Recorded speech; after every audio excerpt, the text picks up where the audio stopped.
అయ్యా ఈ యొక్క తాటాకులు కొని పెట్టుకోవాలి ఈ ఓడుగులు మచ్చుడి మొదలు నా మాటలతో చెప్తున్నారమ్మా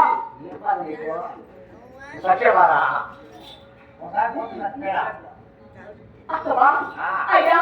ఓడుగులు మచ్చుడి మొదలు నా మాటలతో చెప్తున్నారమ్మా అత్తమా నేను చెప్పిన మాట ఒక్కసారి ఆలోచించగలయ్యా అత్త వాళ్ళు నాకు వచ్చి